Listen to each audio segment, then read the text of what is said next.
बिस्मिल्लाहिर्रहमानिर्रहीम। मैं जैसे ही दुकान से घर आया तो हमारे घर मेज पर शीशे के खाली बर्तन और कप पड़े मुंह चिढ़ा रहे थे। उन्हें देखते ही मैं समझ गया था कि आज फिर घर में कोई रिश्ते वाली खातून आई होगी और अम्मा ने उसकी आओ भगत में कोई कमी भी नहीं छोड़ी होगी। मैं रोज रोज के इस ड्रामे से तंग आ गया था, मगर मेरी माँ हर दम खुशबाश रहती और एक रिश्ता ठुकराने पर कहती कोई बात नहीं, मेरे अमीन को और लड़कियां बहुत हैं, मैं ऐसी गुनों वाली बहू ढूंढ के लाऊंगी कि दुनिया देखेगी। उसके दम से मेरे अमीन की जिंदगी भी संवर जाएगी। मैं इस बात पर चिढ़ जाता। शुरू शुरू में जब अम्मा ये बात करती तो मैं बड़ा खुश होता था और समझता था इस दुनिया की सबसे हसीन और जमील लड़की ही मेरी बीवी के ओहदे पर फाइज होगी। अक्सर औकात में बाहर अगर किसी लड़की को देखता तो फौरन सर झुका लेता कि मैं इसे नहीं देखूंगा। जब मेरी बीवी पाक दामन होगी तो मैं क्यों किसी दूसरी लड़की को देखकर अपना ईमान खराब करूं। मुझे मेरी नजरों की हिफाजत का अच्छा सिला मिलेगा। बस हर दम यही बात मेरे दिमाग में घूमती रहती। आज जब खाली बर्तन देखे तो मुझे बहुत गुस्सा आया। मैंने सोच लिया कि अपनी अम्मा से साफ साफ बात करूंगा। ऐसे इनकार करके या तो लोगों का दिल न दुखाया करें या फिर मेरे लिए रिश्ते देखना बंद कर दें। मगर उन्हें ये दोनों बातें समझाना ही मुश्किल था। वो मेरी किसी बात पर कान नहीं धरती थी। मगर आज मैं फैसला करके कमरे में गया तो वो दरवाजे की जानिब से करवट लिए लेटी हुई थी। मैंने अपने सख्त लहजे को बरकरार रखा और बोलना शुरू कर दिया। अम्मा, तुम चाहती क्या हो? क्या लोगों को रोज बुलाकर जलील करती रहोगी? बस रहने दो, थक गया मैं शादी ब्याह से। नहीं करना मुझे शादी, मुझे कहीं पर भी रिश्ता नहीं करना, लेकिन तुम लोगों को तकलीफ देना बंद कर दो। मेरे इतना सारा बोलने के बाद भी जब अम्मा ने जवाब नहीं दिया तो मैंने जिद होकर उनकी करवट अपनी जानिब की, मगर वो तो वहां पर बेहोशी की हालत में बिल्कुल बेखबर पड़ी थी। ये देखकर मेरे हाथों पैरों से जान निकलने लगी। भला इन्हें क्या बनी और ऐसे कैसे ये बेहोश हो सकती हैं? भला इन्हें क्या बनी और ऐसे कैसे ये बेहोश हो सकती हैं? मैंने जल्दी से उन्हें सहारा दिया और मोहल्ले के ही एक रिक्शे में बिठाकर उन्हें हॉस्पिटल ले गया। वहां जाकर डॉक्टर ने देखा तो बताया कि तुम्हारी माँ को दिल का दौरा पड़ा है। कोई बहुत बड़ी परेशानी ले रखी थी, कोई बहुत बड़ी परेशानी ले रखी थी इसने, जिसने बीबी के खून की नालियां बंद कर दी और उन्हें शदीद किस्म का दौरा पड़ गया। ये सुनकर मुझे महसूस हुआ गोया मैं पाताल में आन गिरा हूँ। अम्मा से मुझे लाख इख्तलाफात सही, मगर वो मेरी माँ थी। इसे मैं किसी हालत में भी खोने का हौसला या जुर्रत नहीं कर सकता था। पैसों की बात आई तो मैं वहीं खड़े खड़े मैंने अपनी दुकान बेच दी, क्योंकि पहले भी एक दो खरीदार दुकान के सौदे के लिए मेरे पास आए थे, मगर मैंने इनकार कर दिया क्योंकि एक वही तो हमारी रोजी का जरिया थी। उसे कैसे मैं बेच सकता था? लेकिन अब मेरे लिए रोजी से ज्यादा माँ की अहमियत थी, तो मैंने बगैर नफा नुकसान देखे ही अस्पताल में खड़े खड़े दुकान का सौदा कर लिया। शाम तक मुझे पैसे मिल चुके थे और डॉक्टरों ने पूरा इलाज करके 3 दिन अम्मा को अस्पताल में रखा और फिर घर वापस भेज दिया। इन 3 दिनों में ही अम्मा बेहद निढाल हो चुकी थीं। ऐसे में वो अकेले काम भी नहीं कर सकती थी। मैं खुद भी जितना मुमकिन होता काम काज कर देता, खाना घर में ही पका लेता। फिलहाल मेरे पास इतने पैसे नहीं थे कि मैं बाहर से कुछ पका पकाया खरीद लाऊं। दुकान से मिलने वालों पैसों से तो कुछ अम्मा पर लग गए। अब बाकी पैसों को मैं किसी अच्छे कारोबार में लगाना चाहता था। वो पैसे इतने थे कि हम 3-4 साल बैठकर अच्छे से खा पी सकते थे। एक रोज मुझे अम्मा की तबीयत कुछ संभली संभली महसूस हुई तो मैंने उन्हें सारी बात बता दी कि मैं दुकान उनके इलाज के लिए बेच चुका हूँ। मगर उनके चेहरे पर कोई अफसोस या अफसुर्दगी नहीं थी। उनका रवैया बेहद नॉर्मल था, गोया दुकान बिक जाना उनके लिए कोई मायने नहीं रखता था। मुझे यह सब देखकर बहुत ज्यादा हैरत हुई तो मैंने पूछा, अम्मा तुम्हें दुख नहीं हुआ? तुम इतनी नॉर्मल कैसे हो? जिस पर वो आसूदगी से मुस्कुराते हुए बोली, बस बेटा, पता नहीं क्यों दुख नहीं हुआ। इतना कहकर वो चुप कर गई।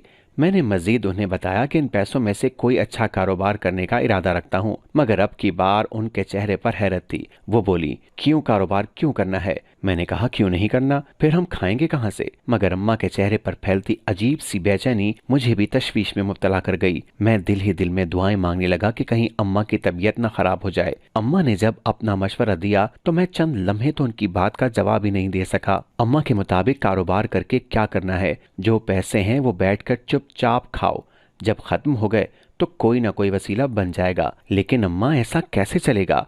खत्म हुए तो कहाँ से आएंगे? अभी तो मैं किसी कारोबार में भी लगा दूं तो अच्छा काम चल जाएगा। खाने बैठे तो सारे ही खत्म हो जाएंगे, शायद मजदूरी भी फिर मुश्किल से मिले। मगर अम्मा अपनी बात पर बजिद थी। बस तुम चुप रहो, जो मैं कह रही हूँ वही करो, बैठकर आराम से खाओ, फिर देखना मैं तुम्हारे लिए ऐसी दुल्हन लाऊंगी जिससे तुम्हारे नसीब खुल जाएंगे और तुम अपनी माँ के पैर धो धो कर पियोगे। मुझे जो कुछ महसूस हो रहा था मैंने पूछ लिया और बोला, क्या तुम लड़की से जहेज में कुछ पैसे लोगी या फिर कोई और चीज? जो मुझे और तुम्हें बैठकर खिलाए। उस बात पर अम्मा का एक शदीद कहकहा उबल पड़ा और वो हंसते हुए बोली, नहीं पगले, जहेज में लाई रकम तो 2 महीने भी नहीं चल सकेगी। खैर ये तुम्हारा मसला नहीं है, तुम्हारी बीवी से मैं कोई भी जहेज नहीं लूंगी, ये तुम इत्मीनान रखो। बस अब जो मैंने बोला है वही होगा, तुम कोई काम नहीं करोगे। मैं अपने बच्चे को ऐसे पैसे के पीछे बर्बाद होते हुए नहीं देख सकती।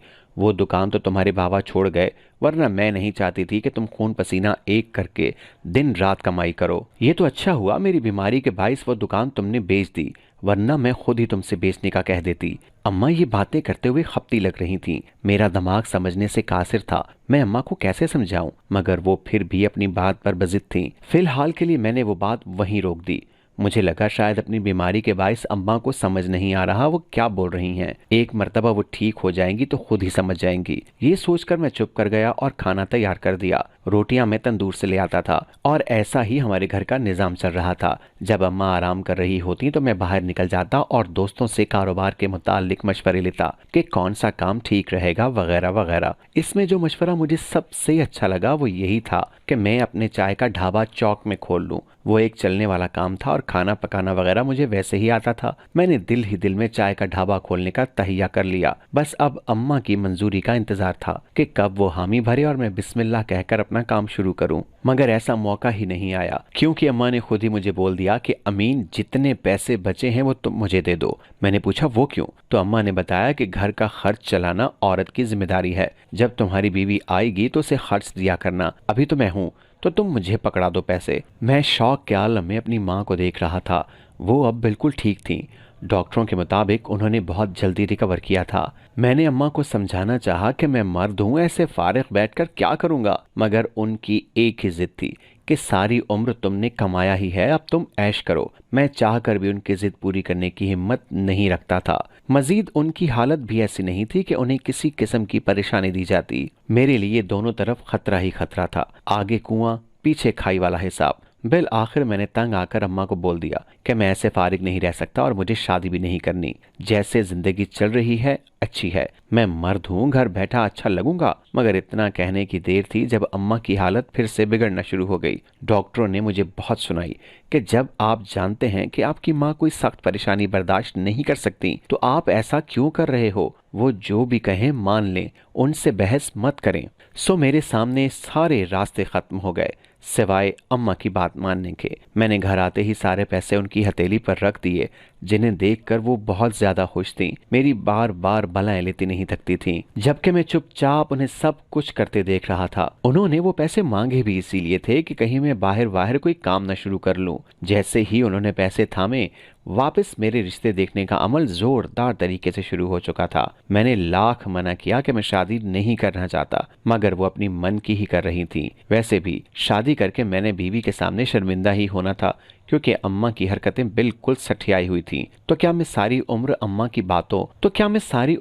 की बातों और कामों पर पर्दे ही डालते रहता? इससे बेहतर था कि मैं शादी वाला जुआ ही ना खेलूं। घर में तो अम्मा मुतमईन थी कि अब उनका राजा बेटा आराम करेगा और ऐश करेगा, इससे कमाने की जरूरत नहीं। मगर बाहर में एक स्टोर पर काम करने लगा था। वहाँ 4 घंटे का काम था, जिसमें ग्राहक को सामान वगैरह बेचना होता। चूंकि दुकानदारी का तजर्बा तो मेरे पास था ही, इसीलिए अब मुझे कोई मुश्किल नहीं हुई। जब मैं घर से गायब रहता तो अम्मा पूछती कहाँ गायब थे, जिस पर मैं वही रटा रटाया जवाब देता कि दोस्तों यारों के साथ मसरूफ था। अम्मा मेरे जवाब पर एकदम से मुतमईन हो जाती। दूसरी जानिब वो मेरे रिश्तों के लिए सर तोड़ कोशिशें कर रही थीं। पहले वो रिश्ते वालियों को अपने घर बुलाती थीं, लेकिन अब वो खुद रिश्ते देखने जाने लगी। घर में अम्मा ने काम काज के लिए एक नौकरानी भी रख ली, जिस पर मैंने मुखालफत तो की, लेकिन उससे कोई फर्क नहीं पड़ता था। वो बस अपनी दुनिया में बेतरह मगन और मसरूफ थी। इससे सिर्फ मेरे रिश्ते से मतलब था, वरना मेरा वजूद इसके सामने भी पड़ा रहता तो वो पहचानने से इनकार कर देती। कभी कभार तो मेरा दिल दुहाई देता कि अम्मा को पैसों का बहुत लालच है, लेकिन उसी लम्हे में खुद सरजनिश करता कि नहीं, मेरी माँ को पैसों की क्या पड़ी, वो क्यों ऐसा करेगी। बस अम्मा बीमारी की वजह से थोड़ा चिढ़ती है, बाकी वो बिल्कुल ठीक है। अब मैं भी घर से बाहर ही रहने लगा था, क्योंकि घर में अम्मा की फिक्र भी नहीं खाती थी, क्योंकि उनके पास नौकरानी हम वक्त मौजूद रहती थी। पहले पहल तो अम्मा खुद ही रिश्ते ठुकरा देती थी, लेकिन अब जो भी रिश्ता देख कर आती तो मुझे उसकी मुकम्मल तफसील देती। मैं सुनता रहता, अम्मा की तफसील के मुताबिक वो लड़की मुझे अपने जोड़ के लिए बिल्कुल दुरुस्त लगती, मगर आखिर में अम्मा उसमें कोई ना कोई खामी निकाल देती कि लड़की को हंसना नहीं आता, ऐसे मुंह फाड़कर मर्दों की तरह दांत निकालती है, या फिर इस लड़की के नाखून नहीं खूबसूरत बर्तन धो धोकर काले हुए पड़े हैं। अगर और कोई खामी न मिलती तो ये कह देती कि लड़की के बाल कमर तक नहीं आते। मुझे गुस्सा चढ़ता था और रह रह कर अम्मा से चिढ़ हो जाती। ऊपर से जब तक एक एक बात की तफसील न बता देती उसे चैन नहीं पड़ता था। अगर मैं सुनने से इनकार कर देता तो उसका ब्लड प्रेशर हाई हो जाता, सो मजबूरन मुझे इसकी हर बात सुननी पड़ती, जिसका नतीजा भी मालूम होता कि इस लड़की को अम्मा इनकार कर आई है। बिल आखिर तंग आकर मैंने उस रोज घर आना ही छोड़ दिया। जब अम्मा किसी रिश्ते को देखने गई होती, मैं पूरी पूरी रात घर वापस नहीं आता। अगर वो पूछती कि कहाँ थे तुम, तो बता देता कि दोस्तों के साथ महफिल में बैठा था। भले ही मुझे वो पूरी रात किसी पार्क के बेंच पर सोकर गुजारनी पड़ती। मुझे लगा अम्मा दो चार रिश्ते देखकर थक जाएगी, मगर उसने तो ये रिश्ते देखने को खेल ही समझ लिया था। आए रोज किसी न किसी नए ड्रामे में मशगूल रहने लगी। बिलाखिर एक रोज अम्मा ने मुझे अपने पास बिठाया तो मैं दिल ही दिल में दुआ करने लगा कि काश काश वो रिश्ते वाली बात न छेड़ दे। अगर ऐसा हुआ तो आज मैं अम्मा का लिहाज बिल्कुल नहीं करूंगा। मेरी जिंदगी को इसने मजाक बनाकर रख दिया है। न जाने कितनी लड़कियों को मेरे रिश्ते की वजह से ठुकराए जाने का दर्द होता होगा। मैं अपना पूरा पूरा जहन बनाकर उनके पास बैठ गया, मगर अम्मा ने जो बात की वो पिछली तमाम बातों से मुख्तलिफ थी, और चाह कर भी मैं उस बात पर उन्हें कुछ न कह सका।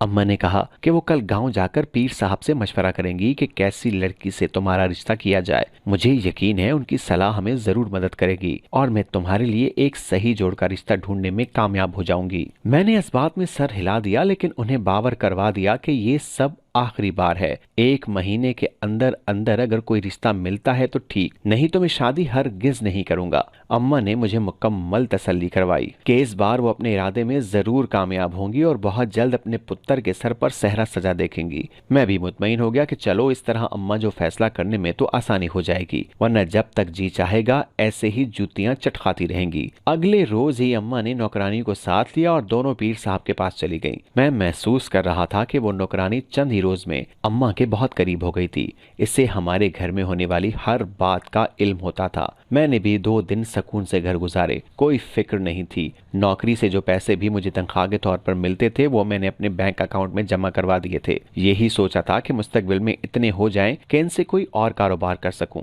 अम्मा को बताए बगैर ही ये काम कर लूंगा। पहले वाला तो सारा सरमाया अम्मा ने डबो ही दिया था। सिर्फ घर में ही दावतें और उनके खाने पीने के सामान की ज्यादती ही नजर आती थी। 2 दिन बाद वो घर वापस आई तो बहुत खुश थी। आते ही मुझे पास बिठाया और कहा, अमीन, पीर साहब ने बड़ी मदद की है। उन्होंने मुझे अच्छी बहू की चंद निशानियां बताई हैं। अगर मैं उनके मुताबिक ढूंढूंगी तो तुम्हारा जोड़ मुझे बहुत जल्द मिल जाएगा और इसके नसीब से हम लोग दिनों में ही अमीर हो जाएंगे। मैं हैरत से गंग अम्मा की शक्ल तकने में मसरूफ था कि ऐसा कहाँ होता है, लेकिन मसलहतन खामोश रहा, क्योंकि अगर बोलता तो वो जरूर मेरी बात का कोई गलत मतलब निकाल लेती, तो फिर मुझे संभालना बहुत मुश्किल होता। मैं चुपचाप बैठा फकत इस बात में ही सर हिलाता रहा और कोई मजीद बात नहीं की। आखिर में उन्होंने मुझसे राय मांगी तो मैंने अपनी शर्त याद करवाई कि 1 महीना है सिर्फ आपके पास। इसके अलावा आप जिस लड़की से कहेंगी मैं शादी करने को तैयार हूँ। मुझे कोई मसला दरपेश नहीं होगा। उन्होंने फरते जज्बात में आकर मेरी पेशानी चूम ली और बलाएं लेने लगी। मैं बस अब चुपचाप उनका गहरा मुशाहिदा कर रहा था। आखिरकार वो करना क्या चाह रही हैं। मुझे यकीन था कि उसे 1 महीने में भी वो मेरे लिए रिश्ता ढूंढने में कामयाब नहीं होंगी, मगर मेरी हैरत की इंतहा ना रही जब पीर साहब के पास से वापस आने के 1 हफ्ते बाद अम्मा ने बताया, अमीन, मैंने तुम्हारे लिए रिश्ता ढूंढ लिया है, बस अब तुम तैयारी पकड़ लो, जल्द ही तुम्हारी शादी कर दूंगी। मुझे खुश होना चाहिए था, मगर मैं खड़ा अम्मा से तस्दीक मांग रहा था। क्या वाकई तुमने मेरे लिए रिश्ता ढूंढ लिया है? क्या सच कह रही हो? और अम्मा मुस्कुरा मुस्कुरा कर इस बात में सर हिला रही थी। उस रात मैंने सुकून का सांस लिया। चलो, मजीद लड़कियां अम्मा के ठुकराने से बच गईं। मैं बहुत खुश था। जाहिर बात है कि हर कोई अपनी शादी की बात पर अंदरूनी तौर पर खुश होता है, सो मैं भी था। अम्मा ने मुझे बता दिया कि वो लड़की से जहेज बिल्कुल नहीं लेंगी। इस बात ने मुझे खुशी दी कि चलो पीर साहब की दुआ से अम्मा को अकल तो आई। कम से कम अम्मा ने बाग के जितने पैसे बचाए थे उनसे बरी बनाना शुरू कर दी। इतनी महंगी और खूबसूरत बरी थी कि मैं एक मर्तबा तो परेशान ही हो गया और पूछा, अम्मा बाकी इंतजामात हम कहाँ से करेंगे? अगर सारे पैसे बरी पर ही खर्च कर दिए, अगर सारे पैसे बरी पर ही खर्च तो नहीं कर दिए? मगर अम्मा ने मुझे पुरसुकून रहने का बोला और कहा, तुम फिक्रमंद ना हो, मैं खुद ही देख लूंगी। मगर मैं कैसे फिक्रमंद ना होता? खानदान और बिरादरी का मामला था, उन्हें मैं क्या जवाब देता? लेकिन मेरे पास जो बैंक में पड़े हुए थे उनकी तसल्ली थी कि अगर कुछ ना हुआ तो कम से कम उन्हीं से बहुत सहारा हो जाएगा। एक दो दफा तो मैंने अम्मा को मना कर दिया कि मजीद बरी न लें, मगर उनका जवाब था, यही तो असल चीज है, ये नहीं छोड़ सकती। बरी में उन्होंने बड़े भारी और खूबसूरत जोड़े खरीदे थे। शादी की तारीख 2 हफ्तों बाद ही रखी गई थी। मैंने इस पर इख्तलाफ किया तो बोली, कोई हल्ला गुल्ला नहीं होगा, बस हम सादगी से लड़की का निकाह करके ले आएंगे और वलीमा बाद में देखा जाएगा, अगर गुंजाइश हुई तो कर लेंगे, वरना सारे रिश्तेदार हमारे घर आकर ही लड़की का मुंह देख जाएंगे और जो देना दिलाना होगा वो भी कर लिया जाएगा। अम्मा मुझे कदम कदम पर हैरान कर रही थी। जहां मुझे लगता अम्मा ऐसा करेंगी, वहां वो बिल्कुल उल्टा फैसला लेकर मुझे शशदर छोड़ देती। शादी से पहले मैंने उन्हें कहा कि लड़की की तस्वीर दिखा दें, मगर उन्होंने नफी में सर हिला दिया और कहा, मैं तुम्हारे लिए हीरा ढूंढ कर लाई हूँ, जिसे तुम हकीकत में देखोगे तो असल में तुम्हें उसकी खूबसूरती का एहसास होगा। शादी से पहले तस्वीर में देखने का फायदा? अब मैं इस बात पर क्या मजीद बहस करता, इसीलिए यहाँ भी खामोशी इख्तियार कर ली। देखते ही देखते 2 हफ्तों बाद मेरी शादी हो गई। उस रोज एक मस्जिद में वो लड़की अपनी माँ के साथ पहले से ही मौजूद थी। 1 घंटे के अंदर अंदर हमारा निकाह हो गया और हम अपने घर वापस आ गए। मेरी शादी में कोई भी रिश्तेदार नहीं था, सिर्फ अम्मा और नौकरानी शरीक थे। दूसरी जानिब से दुल्हन की माँ थी, शायद जो बेहद बन संवर कर मस्जिद पहुंची हुई थी। शादी के बाद अम्मा ने घर ले जाकर जो रस्में होती हैं वो की, फिर मेरी बीवी को अपने कमरे में ले गई। मैंने वजह पूछी तो अम्मा ने बताया कि वो उसे यहाँ रहने के तौर तरीके सिखाने के लिए लेकर आई है। 2 घंटे बाद वो दोनों वापस आई तो मेरी बीवी को अम्मा ने कमरे में बैठा दिया। जब मैंने अंदर जाकर अपनी दुल्हन को देखा तो देखता ही रह गया। वो बेहद खूबसूरत और इंतहा की हसीन थी। ऐसी खूबसूरत लड़की मैंने अपनी पूरी जिंदगी में नहीं देखी थी। उस वक्त अम्मा पर बहुत प्यार आया कि वो जिस हीरे को तलाश कर रही थी, बिल आखिर वो हीरा उसे मिल ही गया। भले से बहुत ज्यादा खोजने पर मिला हो, मगर मेरी माँ ने मुझसे किया वादा वफा किया। मेरी बीवी का नाम फायका था। वो तकरीबन 20-21 साल की होगी। उसके चेहरे पर एक वीरानी थी, कोई परेशानी, लेकिन उस परेशानी को उसकी शादी से जोड़कर मैंने ध्यान नहीं दिया। वो मुझे कुछ कहना चाह रही थी, बार बार बताते हुए अटक जाती, इसीलिए मैंने उसे मना कर दिया, रहने दो, ये बातें फिर कर लेंगे। इसी तरह मेरी शादी को तकरीबन 1 हफ्ता हो चुका था। इस 1 हफ्ते में अम्मा ने फायका से कोई काम नहीं करवाया। हर वक्त उसे बिस्तर पर बैठे रहने का बोलती और वहीं पर नौकरानी के हाथ 3 टाइम का खाना भेज देती, साथ ही 1 प्लेट में फ्रूट भी काट कर देती। अम्मा बहुत खुश खुश रहने लगी थी और अम्मा को देखकर मुझे खुशी होती। मुझे यकीन हो चला था कि अब जिंदगी कुछ बेहतर हो गई है, वरना पहले जैसे मैं घुट घुट कर जी रहा था, ये बात सिर्फ मेरा दिल जानता था। पहला हफ्ता तो अम्मा ने मेरी बीवी को खूब आराम करवाया। मैं भी सारा दिन बाहर होता था। अब मुझे ज्यादा कमाना था क्योंकि बीवी का साथ भी था। ये बात मैंने अम्मा से बिल्कुल नहीं की कि वो मेरी बीवी के सामने कोई ऐसी वैसी बात कर दे तो भला क्या भरम रह जाएगा। इसीलिए चुपचाप अपने काम में मशगूल रहा। एक दिन अम्मा ने मुझे बुलाया और कहा, अमीन वो पैसे सब खत्म हो गए हैं। मैंने गहरी सांस खारिज की। वो इस दुकान के पैसे थे जो अब्बा ने अपनी मेहनत की कमाई से बनाई थी और अम्मा ने उन्हें खर्च करते वक्त जरा ख्याल नहीं किया। लेकिन मैं चुप रहा और बोला, तो फिर अब आपने आगे क्या सोचा है? अगर आप इजाजत दें तो क्या मैं कहीं पर काम शुरू कर दूं? मगर अम्मा ने सख्ती से मना कर दिया, नहीं, तुम कहीं पर भी काम नहीं करोगे। बस अब बहू आ गई है ना, उसके नसीब का ही हम खाएंगे। मैंने बमुश्किल खुद को कुछ कहने से बाज रखा और बाहर निकल गया। मेरी बीवी बड़ी परहेजगार थी और हर वक्त इबादत में मशगूल रहती। उसे इबादत करते देखना मुझे बेहद अच्छा लगता था और मैं खुद पर फख्र महसूस करता था कि ऐसी नेक बीवी नसीबों में लिखी थी, जो देर आई मगर दुरुस्त आई। मुझे एक जगह अच्छी नौकरी मिल चुकी थी। तनख्वाह बहुत जबरदस्त थी, मगर वो नौकरी रात की थी। मेरे लिए क्या क्या मुश्किल था। मैंने बीवी को बता दिया कि रात को काम पर जाना है, लेकिन ये बात अम्मा को मत बताना। वो समझ गई। मैं अब रात को काम करता और पूरा दिन घर पर रहता। मेरी ड्यूटी रात 8 से सुबह 8 बजे तक थी। एक रोज 5 बजे ही मेरी तबीयत थोड़ी खराब हो गई तो मैं 8 बजे के बजाय 5:30 बजे ही घर आ गया। मगर मेरी हैरत की इंतहा न रही जब मैंने अपने कमरे से अम्मा को निकलते देखा और उसके हाथों में बहुत पैसे थे जिन्हें वो गिनने में मसरूफ थी। इतने पैसे अम्मा के पास कहाँ से आए? मैं जल्दी से कमरे में गया तो बीवी जाए नमाज तय करके रख रही थी। मैंने पूछा, इतने पैसे अम्मा को तुमने दिए हैं? मगर वो चुप करके सर झुका गई, कुछ नहीं बोली। मैंने दूसरी मर्तबा पूछा तो वो कहने लगी, आप अपनी अम्मी से ही पूछ लें, मैं कुछ नहीं कह सकती। मैं सीधा अम्मा के पास गया और पूछा, कहाँ से आए हैं ये सब पैसे? अम्मा मुझे देखते हुए खुशगवार अंदाज में बोली, देखा मैं कहती थी ना कि ऐसी बहू लाऊंगी जो हम दोनों को बिठा कर खिलाएगी, लेकिन ये पैसे आए कहाँ से? मैंने जेच होकर पूछा तो अम्मा बोली, बहू बड़ी नेक है, पैसे उसे इनाम में मिलते हैं। जब वो दिल लगाकर काम करती है तो क्या मतलब? जाए नमाज के नीचे से? मैंने हैरानी से पूछा तो अम्मा आंखें मटकाते हुए बोली, हाँ बिल्कुल सही समझे तुम। लेकिन मेरी समझ तो खत्म हो चुकी थी। मेरे अंदर एक अजीब सी खुलबली मची थी। मैं जानना चाहता था कि ये पैसे आते कहाँ से हैं। ऐसा एक मर्तबा नहीं, बहुत बार हुआ था। मेरी बीवी जब नमाज पढ़ रही होती तो अम्मा उसके जाए नमाज के नीचे से पैसे उठाकर चली जाती। मेरी अकल बिल्कुल नहीं मान रही थी कि ये पैसे जाए नमाज के नीचे कहाँ से आते हैं। मैंने सोचा मुझे खुद देखना चाहिए, ऐसे तो मैं बहुत से कयाफे लगाता रहूंगा मगर असल बात तक मैं नहीं पहुंच पाऊंगा। एक रोज मैं रात को घर से निकलने का बोलकर अपने कमरे में पर्दे के पीछे छुप गया। कुछ ही देर हुई थी जब अम्मा मेरे कमरे में आई और बोली, बहू अमीन चला गया क्या? मेरी बीवी ने बुझे लहजे में हाँ का जवाब दिया, जिस पर अम्मा ने इस बात में सर हिला दिया और मेरी अलमारी खोलकर खड़ी हो गई। उधर मेरी बीवी ने जल्दी से नमाज की नियत बांध ली। मेरी तो जान निकल गई जब अम्मा ने अलमारी में से एक भारी जोड़ा बाहर निकाला और फायका के नमाज खत्म करते ही बोली, जल्दी से ये पहनकर तैयार हो जाओ और ऐसे गुनाहों से पहले नमाजें पढ़ने का कोई फायदा नहीं है। अम्मा का लहजा बहुत खोखला और तल्ख था। फायका सर झुकाकर बोली, मुझे यकीन है कि एक रोज तो अल्लाह मेरी भी सुनेगा ना, भले से मैं कितनी भी गुनाहगार क्यों ना हूँ, मगर मैंने अपने लिए हिदायत मांग रखी है जो जरूर मिलेगी। इस बात पर अम्मा ने उसके चेहरे पर जोरदार थप्पड़ रसीद किया मगर वो चुपचाप बर्दाश्त कर गई। मैं पर्दे के पीछे छुपकर सारा मंजर दुम साधे तक रहा था। कुछ ही देर बाद मेरी बीवी दुल्हन की मानंद तैयार होकर बाहर आई तो अम्मा उसे अपने कमरे के साथ ही बने कमरे में ले गई। अब अंदर जाना मेरा जरूरी था, सो बगैर कोई लिहाज किए मैंने जैसे ही दरवाजा खोलकर अंदर गया तो सामने 3-4 मर्द बैठे रहे और मेरी बीवी उनके सामने रक्स कर रही थी। ये देखकर मेरा खून खोलने लगा